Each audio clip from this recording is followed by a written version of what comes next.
Chers frères et sœurs, soyez les bienvenus. Nous sommes heureux de vous accueillir en ce lieu. Nous vous saluons et vous souhaitons la bienvenue dans le nom de notre Seigneur Jésus-Christ. À vous également qui nous suivez depuis chez vous sur notre chaîne YouTube, nous vous saluons également. Béni soit le nom de notre Seigneur qui permet ces moments ce matin. Et ce matin encore, l'Église de notre Seigneur s'est réunie pour lui apporter toute sa reconnaissance, toute sa louange et toute son adoration. Nous sommes aujourd'hui venus pour rencontrer notre Seigneur, pour lui dire combien il est bon, combien il est grand, pour lui apporter également la reconnaissance de nos cœurs durant pour tout ce qu'il a fait, pour chacune de nos vies. D'abord, pour le salut qu'il nous a accordé, il a été nous chercher là où nous étions, il nous a, par son Saint-Esprit, convaincus de péché, et il nous a sauvés, il nous a attirés à Jésus-Christ, comme l'Écrit le dit dans sa parole. Dieu nous attire à Jésus-Christ pour que nous puissions être sauvés par lui. Et ce matin encore, nous voulons lui rendre toute la gloire. Dieu, tu es ma force et mon chant. Et sentons-nous libres ce matin pour lui exprimer tout notre chant. Sentons-nous libres, nous sommes dans la présence de notre Seigneur. Et là où il y a l'Esprit de Dieu, il y a la liberté.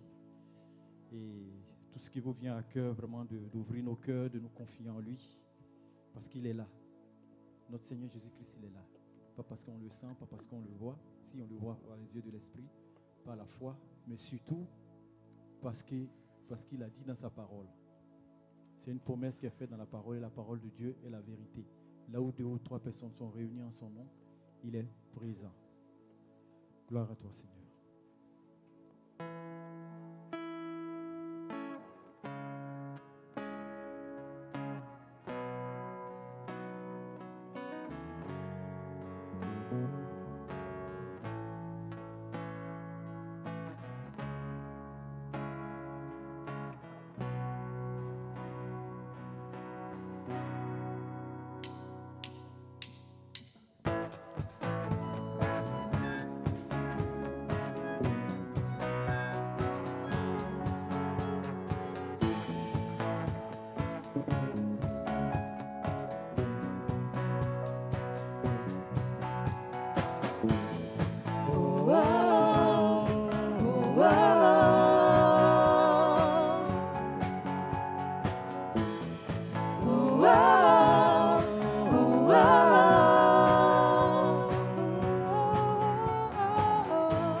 Tu es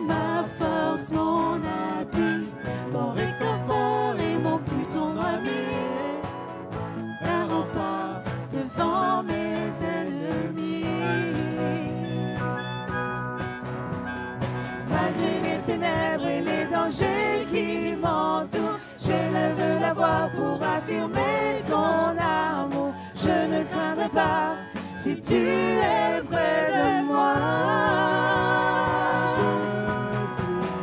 Venu pour te rencontrer, pour proclamer que tu es fort et puissant. Nul ne peut te résister. Sois glorifié. Dieu, tu es fort et puissant. Rien n'est impossible à toi, ô roi des rois. Dieu, tu es fort et puissant. Au-dessus de tous les noms, nous déclarons que tu es fort et puissant. Oh, oh, oh, oh, oh,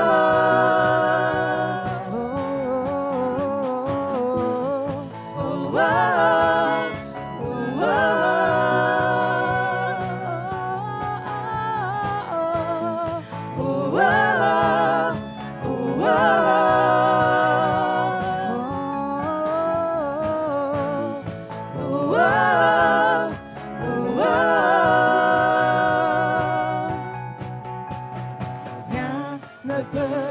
séparer de ton amour manifesté en Jésus-Christ, mon sauveur et Dieu cieux. Rien ne peut me séparer de ton amour manifesté en Jésus-Christ, mon sauveur et Dieu cieux. Peut me séparer de ton amour manifesté en Jésus-Christ, mon sauveur règne aux cieux. Rien ne peut me séparer de ton amour manifesté en Jésus-Christ, mon sauveur règne aux cieux.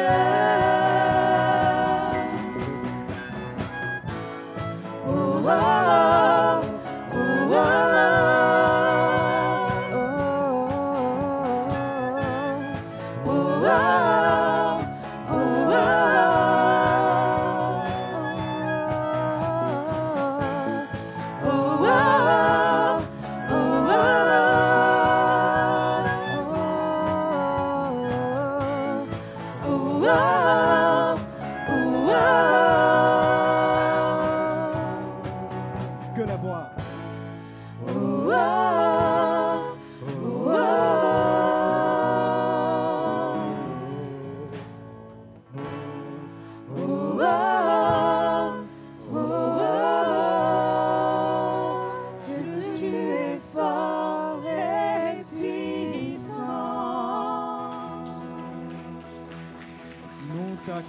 Seigneur Jésus-Christ, nous t'élevons.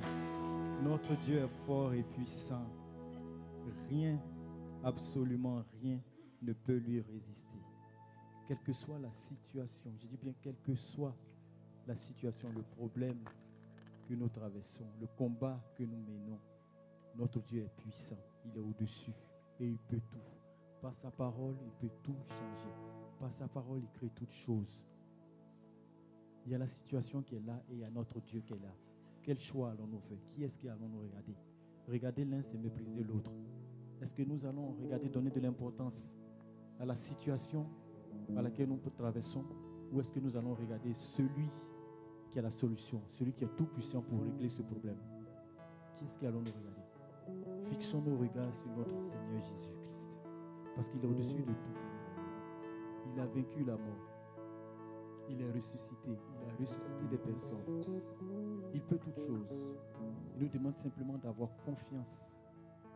De mettre toute notre foi en lui.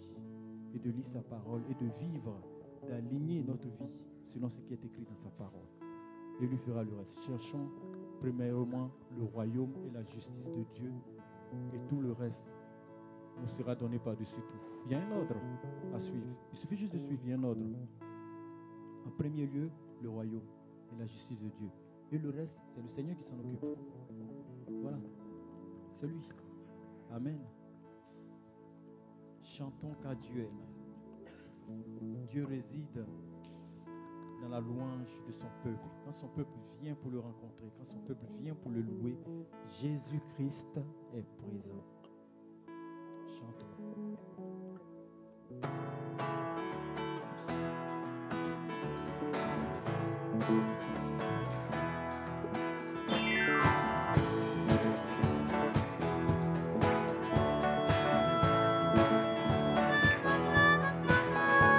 Chantons car Dieu est là, poussons des cris de joie, laissons lui un trône de reconnaissance, un palais de louange. Chantons le roi des rois, son amour durera, et cantons-le-nous, sa gloire descend sur nous. Dans son temple ici-bas, chantons car Dieu est là.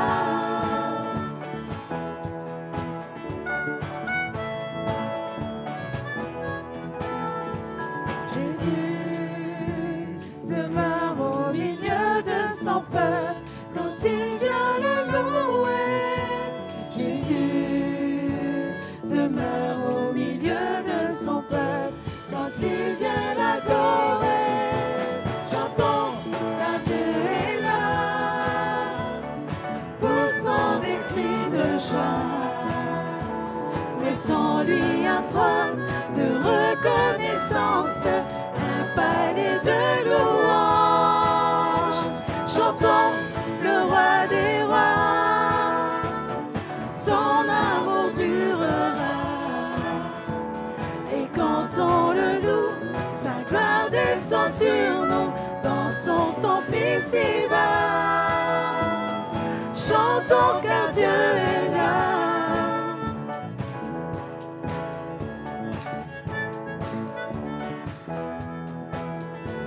Nous sommes tous assemblés pour l'adorer avec nos instruments joyeux de ce que Dieu nous a sauvés. Faisons monter nos chants, chantons car Dieu est là, poussons des cris de joie, laissons-lui un trône de reconnaissance, un palais de louange. Chantons le roi des rois, son amour durera, et cantons-le loup, sa gloire descend sur nous dans son temple ici-bas. Chantons car Dieu est là, chantons car Dieu est là, chantons car Dieu est là. Gloire à toi, Seigneur. Gloire à ton nom. Et avant que plusieurs élèvent la voix, pour adorer, oh mon âme, nous voulons présenter notre âme au Seigneur. Dire à notre âme, mon âme a béni l'Éternel. Mon âme bénit le grand Dieu, le Dieu d'Israël, parce que notre Dieu est infini. En son honneur, nous voulons chanter, nous voulons nous réjouir, nous voulons nous tenir dans sa présence,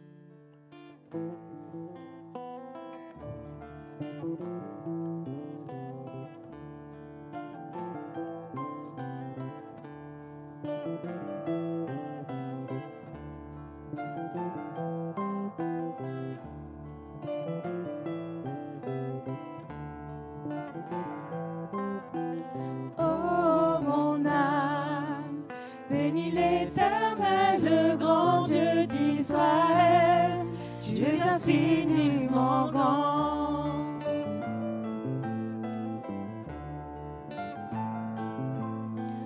En ton honneur, Éternel, je psalmodierai des louanges, oui pour l'éternité.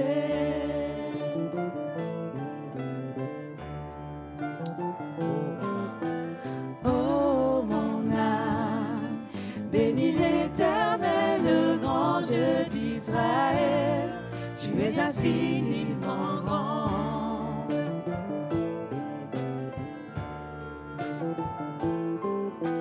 En ton honneur éternel, je psalmodierai des louanges et pour l'éternité.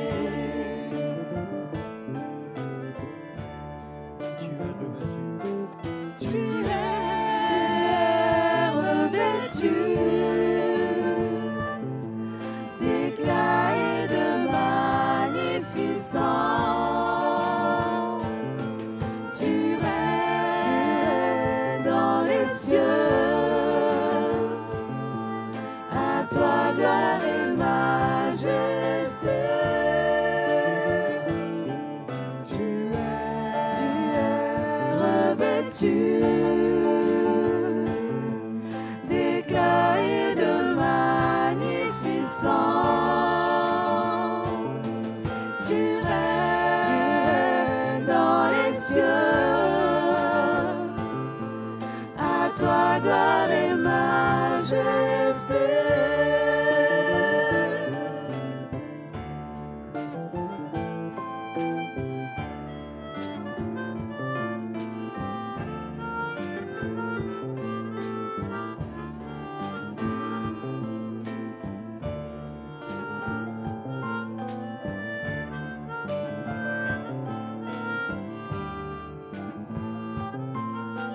Oh mon âme, bénis l'Éternel, le grand Dieu d'Israël.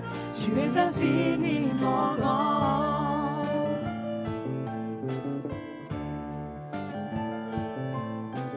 En ton honneur éternel, je psalmodierai des louanges, oui, pour l'éternité.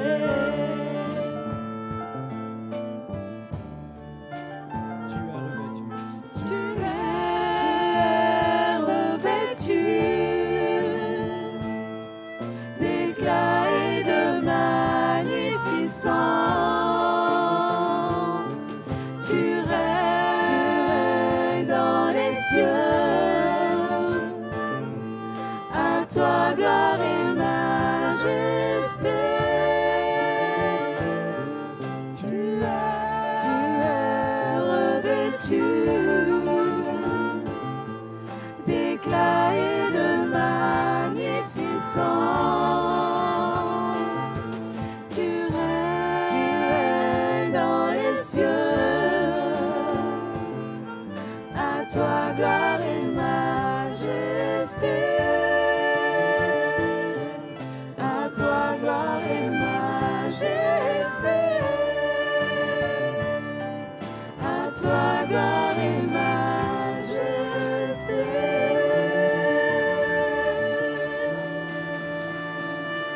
À toi la gloire, à toi la majesté, Seigneur.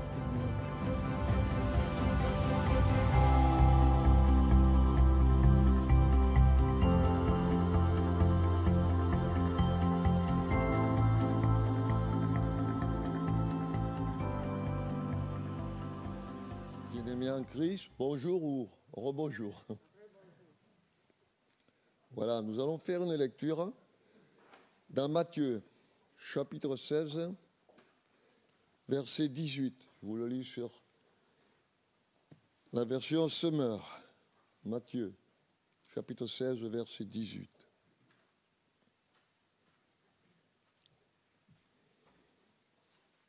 Et moi je te déclare, tu es Pierre, et sur cette pierre, j'édifierai mon église, contre laquelle la mort elle-même ne pourra rien.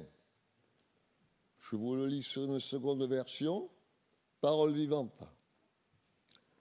À mon tour, je te déclare, tu es Pierre, c'est-à-dire roc, et sur cette roche, j'édifierai mon église, devant laquelle ni le pouvoir de la mort, ni les puissances infernales ne résisteront.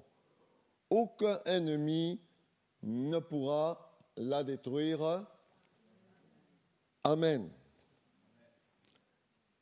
Avant la prédication, je voudrais ouvrir une parenthèse. Pétros signifie caillou ou pierre. Pétra signifie rocher.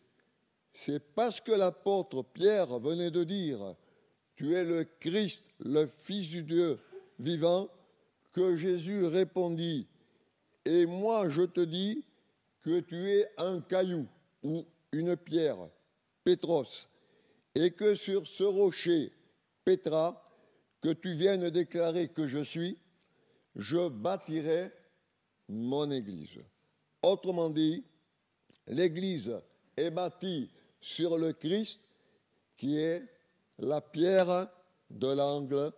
Amen. Voilà, alors maintenant, nous allons entrer dans le vif du sujet. Et le titre, ce matin, de cette méditation sera « L'Église que Jésus construit ».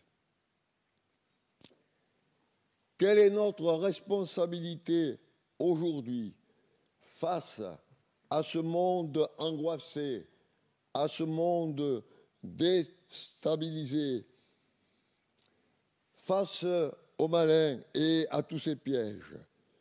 Suis-je quelqu'un qui regarde les autres se faire piéger par le malin, par le diable, ou est-ce que je fais partie de ceux et celles qui désamorcent les pièges du diable? Car je crois encore aujourd'hui, Dieu parle à son peuple et lui dit « Sois prêt, agis, prêche, annonce la bonne nouvelle, sois toi-même la bonne nouvelle, car un grand peuple va recevoir cette bonne nouvelle. » Ce matin, continuons ensemble sur la même lancée en nous posant cette question. Ne serait-ce pas le Saint-Esprit qui nous la pose? Car si nous sommes venus ce matin, c'est pour entendre Dieu nous parler au travers de sa parole. On est d'accord? Posons-nous cette question. À quelle église est-ce que j'appartiens? Est-ce que je fais véritablement partie de l'église de Jésus, c'est-à-dire celle qui construit, celle qui est inébranlable, celle qui ne recule pas, celle qui va de l'avant, même la mort n'a aucune puissance contre elle, et encore moins un quelconque être humain. Mais quelle sorte d'église Jésus construit-il? Mes bien-aimés, laissez-moi vous dire, mes amis, mes frères, mes sœurs en Jésus-Christ, ce n'est pas une église qui stagne, une église qui faiblit, qui s'affaiblit de jour en jour, mais c'est une église, je dirais, puissante, forte, une église qui se sanctifie, une église qui s'y purifie, une église qui se fait belle comme l'épouse pour son époux, une église, j'oserais dire, qui est en pleine effervescence, car Jésus revient bientôt. Amen. Oui, mon retour est proche, mon retour est imminent. Apocalypse 22, 20. Il n'y a pas alors de temps à perdre. Elle veut être prêtre, cette église, quand le Seigneur viendra. Est-ce que je fais partie de cette église? Est-ce que je me prépare? Est-ce que j'avance? Est-ce que je me purifie? Est-ce que je me sanctifie? Est-ce que j'exerce ce que le Seigneur m'a donné? Car il nous a donné à chacun quelque chose. Où ai-je enfoui mon talent dans la terre? J'ai oublié qui j'étais. J'ai oublié qui m'a créé. J'ai oublié qui m'a appelé. Mes bien-aimés, faisons fructifier le ou les talents que le Seigneur nous a confiée. D'ailleurs, dans Matthieu, cherchez pas, 25, verset 16. Aussitôt, celui qui avait reçu les 5 talents s'en alla, les fit valoir et en fit gagner 5 autres. Il se mit donc, sans tarder, à les faire travailler, nous dit Parole vivante. Le Saint-Esprit, ce matin, veut nous rappeler ce qu'est l'Église. Ce que le Seigneur veut comme Église, car c'est lui seul qui l'a construit.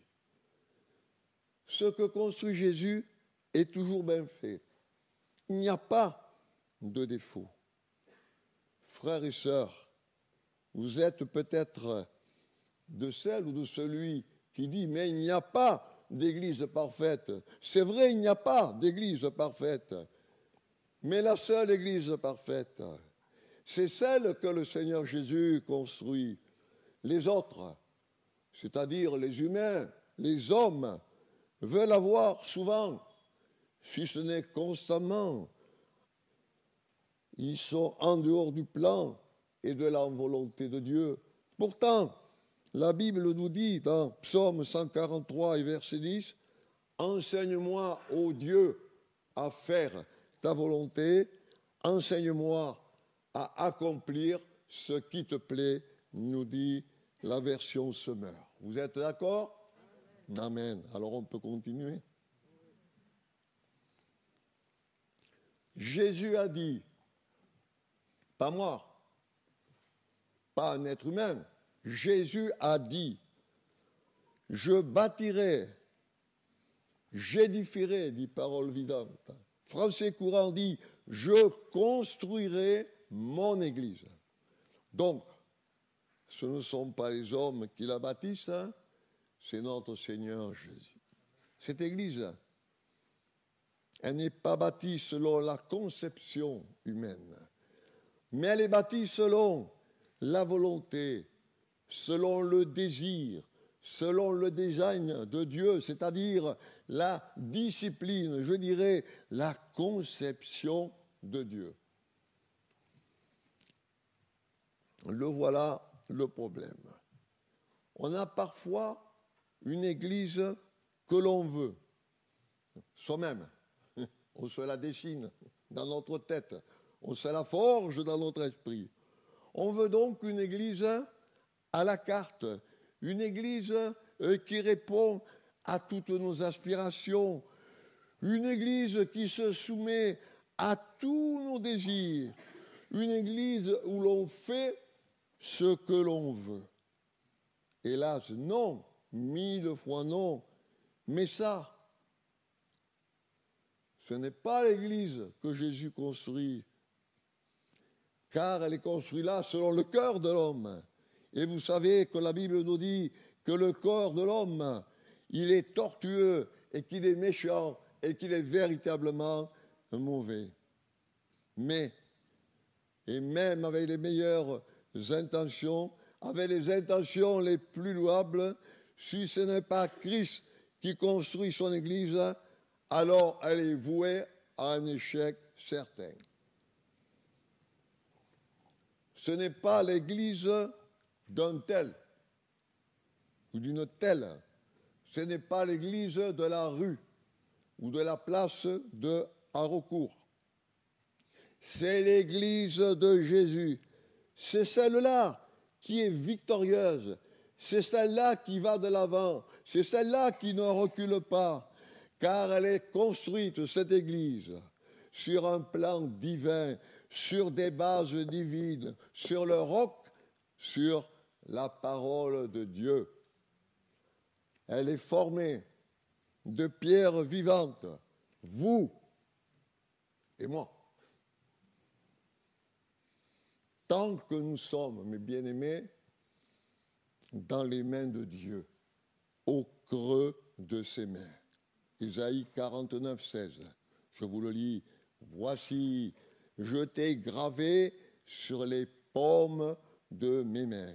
Donc Jésus nous tend sa surmain, c'est donc la valeur de l'Église. Deuxièmement, comment Jésus la décrit-elle, cette Église? Regardons l'aspect de cette Église, celle de Jésus, et découvrons 4 aspects particuliers de cette Église. Si ces 4 aspects ne sont pas dans notre vie, dans votre vie, dans ma vie, ne se trouvent pas dans vos aspirations, alors vous ne faites pas vraiment partie de l'Église de Jésus. Vous faites partie, comme beaucoup, d'une dénomination, Pentecôte, Église évangélique, etc., etc. Vous faites partie d'une religion, d'une éducation moralisante. Vous suivez des dogmes, des préceptes, des rites, mais cela ne fait pas de vous, cela ne fait pas de nous, cela ne fait pas de moi l'Église que seul Jésus construit. Alors le premier aspect, la première vue, je dirais, de l'Église. Un oasis d'amour. Ah, ça me plaît, moi, ça. Un oasis d'amour. Et qu'est-ce que c'est un oasis d'amour? Le dictionnaire nous dit tout endroit qui offre une détente, un repos. Un repos. Donc, dans l'Église de Dieu, nous trouvons le repos car nous sommes dans un oasis. Alors, nous lisons Jean, chapitre 13, versets 34 à 35.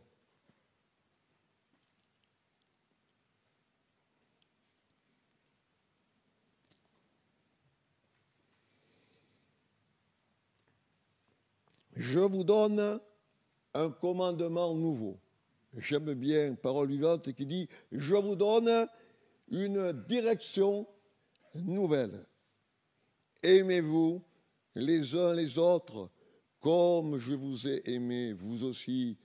Aimez-vous les uns les autres. À tout ceci, tous reconnaîtront la marque que vous êtes mes disciples si vous avez de l'amour les uns pour les autres. 1 Jean, chapitre 4, verset 7, sur Parole vivante. Mes bien chers, aimons-nous les uns les autres, car l'amour de Dieu vient de lui-même. Celui qui rayonne d'amour est passé par la nouvelle naissance.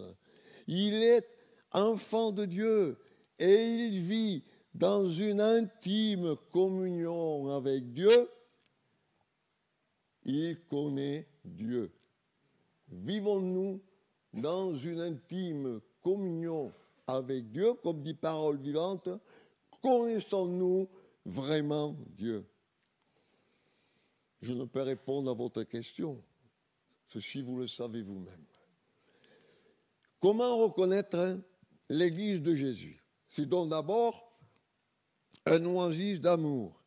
Il y a de l'amour dans les uns pour les autres, un amour débordant, un amour fraternel, un amour ardent. Et le monde doit voir cela, car le monde a besoin de trouver un tel refuge, un endroit où il se sent aimé, où il se sent écouté, où il se sent accepté, où il se sent respecté.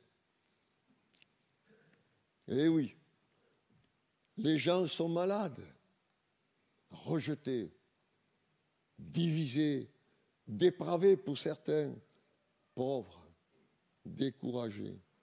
Ils ont besoin d'un refuge, ils ont besoin d'une protection, un endroit où ils vont se sentir libres, un endroit où on va prendre soin d'eux, un endroit où on va les nourrir spirituellement, les recevoir tels qu'ils sont.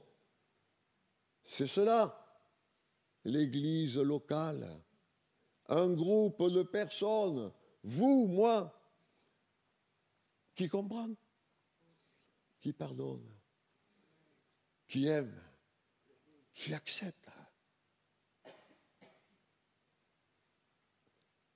Faites-vous partie de ce groupe?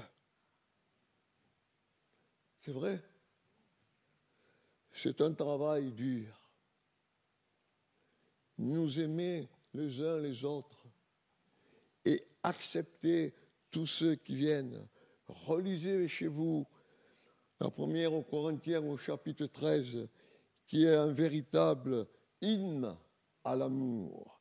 Et vous verrez, mes bien-aimés, la force du réel amour.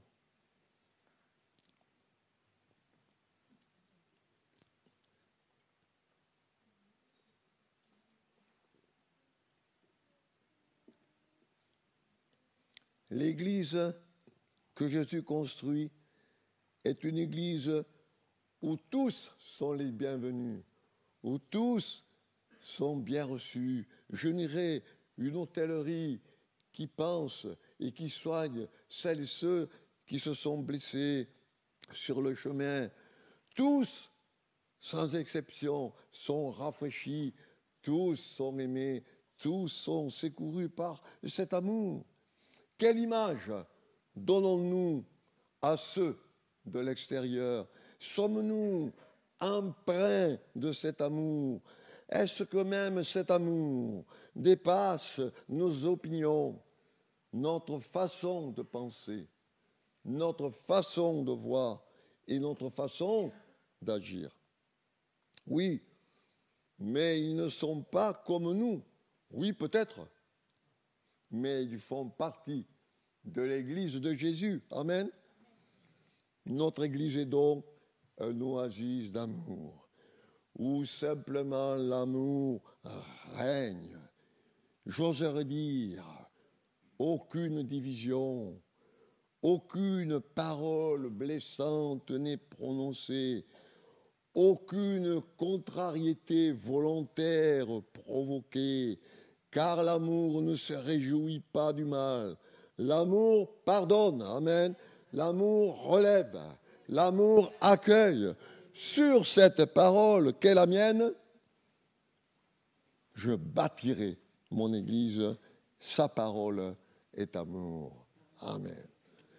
Deuxième aspect, une Église gouvernée, c'est-à-dire, selon les versions, dirigée, conduite par la parole de Christ. Cherchez pas, je vous le lis, Éphésiens 5, verset 23.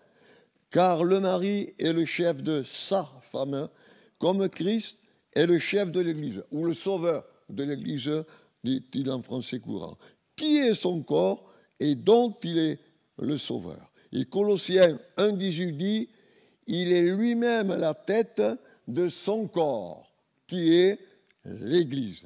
Amen. Il donne donc des ordres, il donne donc des commandements, des directions au travers de sa parole et au travers donc de son esprit. Son objectif, c'est que ces ordres soient observés, ces directives respectées et suivies. Peu importe mon opinion ou la vôtre, le Seigneur annonce ce qu'il veut, mais c'est notre responsabilité d'entendre, notre responsabilité de transmettre, notre responsabilité d'obéir. Il est dit dans Josué 24, 24, nous obéirons à sa voix, dit le peuple d'Israël à Josué, obéir et servir. L'Église que Jésus construit, c'est l'Église donc de la parole. Elle établit ses doctrines, ses règles d'après la parole, c'est-à-dire la Bible, plutôt que par la tradition des hommes. Vous connaissez Proverbe 29, 18. Quand il n'y a pas de vision, le peuple est sans frein, incontrôlable, dit une autre version, et la Semeur dit, quand il n'y a plus de révélation, le peuple se laisse aller. Quelle tristesse. Jésus-Christ est la tête, le Saint-Esprit, son représentant, le pasteur, son sous-berger, épaulés par les anciens de l'Église locale. 2 Corinthiens 3,17, cherchez pas. Or, le Seigneur, c'est l'Esprit. Et là où est l'Esprit du Seigneur, règne la liberté, règne le droit. Amen. C'est vrai qu'il y a la liberté dans la maison du Seigneur, mais il faut aussi de l'ordre. On ne peut pas faire ce que l'on veut, quand on veut, ou on veut spécialement dans l'Église que Jésus bâtit. Puissions-nous dire, comme l'apôtre Paul aux Colossiens 2,5, voyant avec joie le bon ordre qui règne parmi vous. Amen. Que le Seigneur puisse dire pareil de notre Église de Toulouse-Ouest. Et 1 Corinthiens 14,40 poursuit, mais que tout se fasse avec bienséance, c'est-à-dire convenablement et avec ordre. Et Tite reprend au chapitre 1er au verset 5, de l'ordre dans toutes les églises et établir des anciens dans chaque ville. L'église se construit sur la parole de Dieu. Et cette parole de Dieu, elle ne vieillit pas. Elle n'est pas comme nous, elle n'est pas des cheveux blancs. Une parole donc qui est esprit et une parole qui est vie. C'est vrai que dans certaines églises, malheureusement, elles ont un programme tellement important qu'elles passent trop de temps à faire ceci, à faire cela, dans trop de nombreuses occupations parallèles. Et alors, il n'y a presque plus de temps pour l'étude de la parole, pour l'écoute de la parole, pour la prière, pour la vérité, qui souvent est mal reçue ou mal perçue ou mal acceptée. Merci Seigneur pour notre Église. Amen. Ah, j'ai eu peur. L'Église que Jésus construit donc est une Église tout simplement qui suit les instructions de la parole, c'est-à-dire Ancien et Nouveau Testament, Ancienne et Nouvelle Alliance. C'est aussi un centre de formation biblique. On est d'accord? Alors cela veut dire, la politique solaire, où l'on se forme d'une formation permanente, continue, d'un enseignement dispensé tout au long de notre vie. Je dis bien, pas un certain temps, tout au long de notre vie. C'est donc un centre de formation, d'entraînement, formation et mise en pratique dans l'Église. Éphésiens, chapitre 4, versets 18 à 13. Éphésiens, chapitre 4, versets 18 à 13. Je vous le lis sur mon canevas. Perdrons moins de temps. C'est pourquoi il est dit, étant monté en haut, c'est-à-dire dans les hauteurs, il a amené des captifs. Il a fait des dons aux hommes. Or, que signifie il est monté, sinon qu'il est descendu dans les régions inférieures de la terre. Celui qui est descendu, c'est le même qui est monté au-dessus de tous les cieux, afin de remplir toutes choses.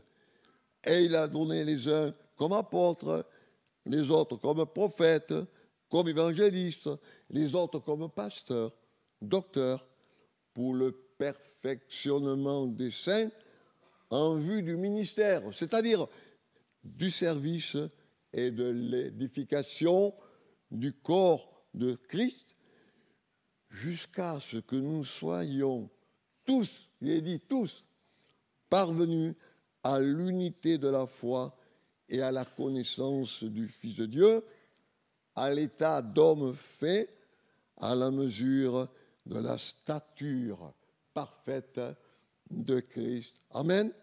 Donc, sans la connaissance, nous nous détruisons spirituellement.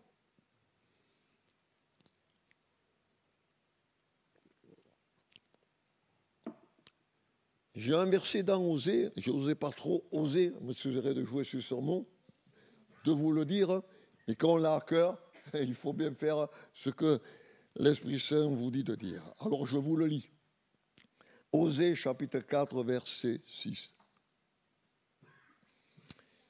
Mon peuple périt et détruit,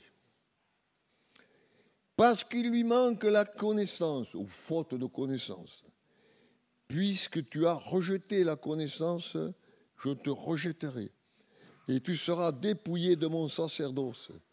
Puisque tu as oublié la loi de ton Dieu, j'oublierai tes enfants, j'oublierai tes fils. Il nous est parlé dans ces versets donc du rejet de l'instruction, de la mise en garde contre l'oubli de Dieu. C'est un texte fort, précis, net. C'est pour cela que j'ai un petit peu hésité, mais il fallait bien que je le dise, et je le prends bien entendu également pour moi. C'est au sein donc de son Église que Jésus, j'y reviens, veut nous former. Il veut nous entraîner afin de devenir comme lui. Paul dit qu'il ne veut pas que nous soyons dans l'ignorance. L'Église doit être un terrain d'entraînement, pas seulement un centre de formation, mais là où est mis en pratique l'enseignement. 1 Timothée 4,13. Applique-toi à la lecture, à l'exhortation, à l'enseignement. Pratiquez la parole et ne l'écoutez pas seulement, nous dit Jacques au chapitre 1er et au verset 22. L'étude de la parole est importante, spécialement si nous voulons devenir des experts. Voulez-vous devenir des experts de Dieu? Et qu'est-ce qu'un expert? Prenez le dictionnaire. Qui a une parfaite connaissance d'une chose due à une longue pratique. Personne exercée. Habile, un ouvrier expert. Personne apte à juger de quelque chose, c'est un spécialiste. Voulons-nous être des spécialistes? Ah, merci Seigneur. Donc, des experts, des spécialistes dans l'application de la parole que nous entendons. Non seulement une lecture quotidienne et personnelle, mais une lecture et étude de la parole aussi au sein de l'Église, par les dons donc qu'il a donnés à l'Église. Écoutons, recevons, participons à l'enseignement de l'Église, afin d'être en mesure d'apporter des conseils, des directives à des personnes qui en ont besoin. C'est vrai que Jésus s'adressait à la foule. Il enseignait les foules. Mais souvent aussi, il se retirait pour se retrouver à quelques-uns et enseigner alors là d'une façon plus spécifique, plus directe. Ce que nous pouvons faire nous-mêmes à des périodes particulières. S'abstenir de cette formation, c'est décider de ne pas être de l'Église que Jésus construit, car celle qui construit est un centre de formation biblique sur ma parole. Et par ma parole, je construis donc mon Église. Mais peut-être me direz-vous, Gilbert, on sait toutes ces choses par-dessus. C'est vrai. Moi aussi. Ça fait 60 ans que je les entends. Mais alors, dire à Jésus, pourquoi ne les mettez-vous pas en pratique? Oui, je parle pour moi, hein, vous l'avez compris. Heureuse, a dit un jour quelqu'un à Jésus, celle qui t'a allaité. Luc 11, 27. Mais Jésus dira, heureux est celui qui non seulement écoute mes paroles, mais qui les met en pratique. Que la parole de Christ habite en vous, Colossiens 3,16. L'Église de Jésus, donc, n'est pas seulement constituée de personnes qui écoutent, mais qui font. C'est la tendance du siècle aujourd'hui. Écouter sans rien faire. Mais Dieu dit, c'est bien d'écouter, mais il faut agir, il faut s'occuper, il faut faire quelque chose de concret pour l'œuvre de Dieu. Enfin, le quatrième aspect. Un centre d'évangélisation, c'est-à-dire où l'on prêche l'évangile, où on apporte la bonne nouvelle. Il faut atteindre, mes bien-aimés, les générations pour Jésus. C'est la moisson des champs. Les champs sont blancs. C'est notre mission. Jean 4, 35. Regardez les champs qui sont blancs pour la moisson. Déjà, les épis sont blonds, prêts à être moissonnés. Français courant, on dit, la campagne est blanche. Les grains sont mûrs. Amen. Matthieu, chapitre 28, versets 18 à 20. Jésus s'étant approché, leur parla ainsi. Tout pouvoir, c'est-à-dire toute autorité, m'a été donné dans le ciel et sur la terre. Allez, faites de toutes les nations des disciples, les baptisant au nom du Père, du Fils, du Saint-Esprit, et enseignez-les à observer tout ce que je vous ai prescrit. Et voici, je suis avec vous tous les jours, jusqu'à la fin du monde. Vous avez remarqué que Jésus a dit « allez et faites ». C'est un ordre, c'est un devoir. Ce n'est pas prier, regarder seulement, mais c'est le temps d'obéir, le temps d'agir, le temps de réagir. L'autorité de Christ, donc, nous a confié cette grande mission à chacun d'entre nous. Prédication, enseignement de l'Évangile. La nouvelle doit être prêchée à toutes les nations. Bien-aimés, c'est le temps de saisir la parole de Dieu, de nous laisser saisir par la parole de Dieu et de dire « Christ est à la porte. Malheur à moi si je n'annonce pas l'Évangile. » Il a dit l'apôtre Paul « Malheur à moi si je n'évangélise pas. » C'est donc une obligation, car voici, je me tiens à la porte, nous est-il dit dans le livre de l'Apocalypse. Mais comment atteindre les nations?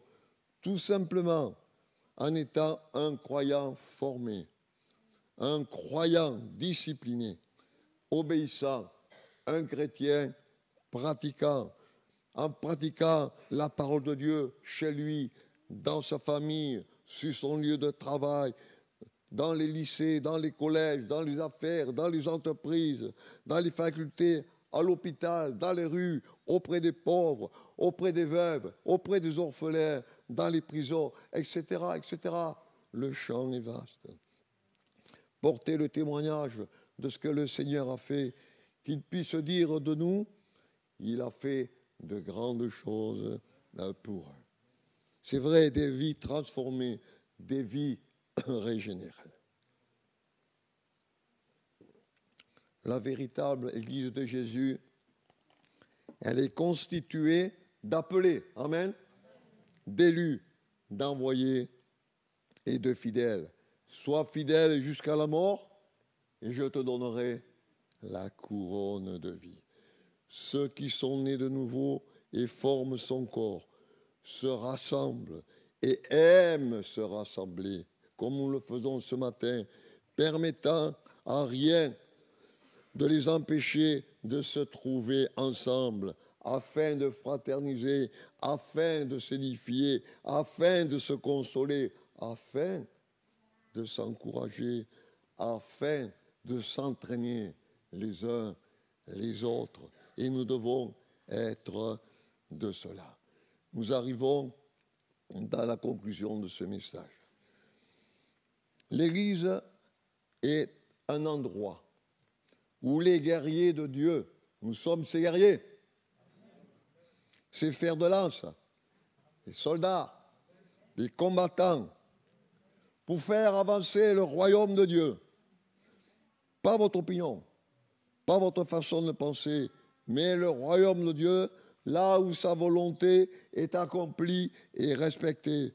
L'Église devient alors un refuge, car ce n'est pas un tel ou un tel qui prime, mais c'est la volonté de Dieu. C'est un endroit d'amour, car on recherche uniquement le plaisir de Dieu Et le plaisir de Dieu, c'est le plaisir de l'autre, du frère et de la sœur. L'Église est un endroit, premièrement, d'amour, deuxièmement, de pardon, troisièmement, d'acceptation, quatrièmement, de restauration, cinquièmement, de réconciliation, là où le Seigneur est exalté en tant que roi, sixièmement, par notre louange, et septièmement, par notre adoration. 7, le chiffre parfait, l'Église de Jésus-Christ doit être parfaite. Ce n'est pas un nom, ce n'est pas un équipement, l'Église, un centre d'offrande, même si cela est nécessaire, il est vrai, pour organiser et mobiliser. L'Église, c'est vous. L'Église, c'est moi. Quand on se laisse changer, transformer par Jésus, le grand bâtisseur. Premièrement, donc, récapitulons, c'est un oasis d'amour. Deuxièmement, qui est gouverné par sa parole. Troisièmement, entraîné et formé par sa parole. Et c'est un centre où l'on évangélise et gagne des âmes à la cause de Christ. Conclusion, Actes, chapitre 2, versets 46 à 47.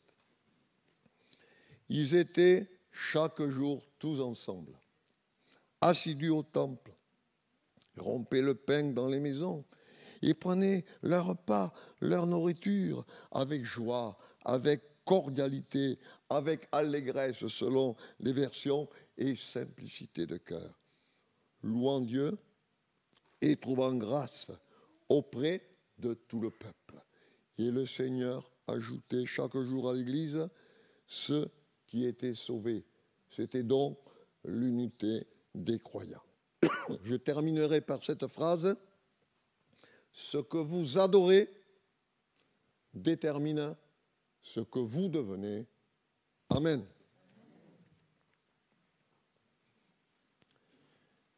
Oh Jésus, gloire à ton nom. Ton nom est merveilleux, Seigneur.